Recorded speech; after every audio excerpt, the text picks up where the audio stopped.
Michuki did a good job in the matatu sector and the public transport industry. And by all means, I think what he did should have not been allowed to go down the drain just like that.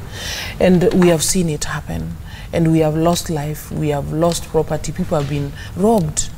I think there was a time that it was highlighted that there was some matatu, some Nissan, which was plying Thika Road. They would pick people like they are going to Thika, and then somewhere they would disappear with these people. And it was just bad. Now, what my prayer is in Kenya, the truth is we are a nation with brilliant people, people who have come up with good ideas that can actually work for us. But we are lacking seriously in goodwill to maintain what is good for us. And I hope this thing, it should work. Life is precious. Everybody ought to work hard with their own hands to get a living and whatever can help them. Matatus are the basic public transport that we have in Kenya everywhere, and we rely on them so heavily. So for it to be attacked by these rogue matatus, the police and everybody else, Kenyans, it doesn't matter what we call our system or our organization. I think we are lacking in one thing called goodwill, just to do right. And I hope this thing will work. But it is disappointing that already we had put in systems. The seat belts is not a new thing. The speed limiters is not a new thing. This vetting and even disciplining whoever is the driver, I think there were forces and rules that were put in place, like they should not be drunk, they should be of a certain age, they should have trained like this and like that. And all these things have been there.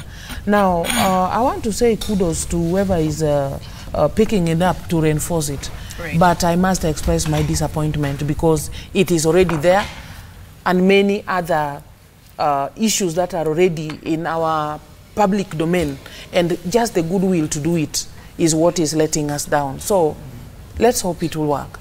And just to mention, joining us now in studio is Honorable William Kamket, MP for Tiaty. Thank you for joining us. Let me bring you in really quickly on this headline on the Daily Nation. We've seen a lot of measures being taken place, you know, in the past when trying to rein in this issue when it comes to rogue matatus and the transport sector. They haven't worked.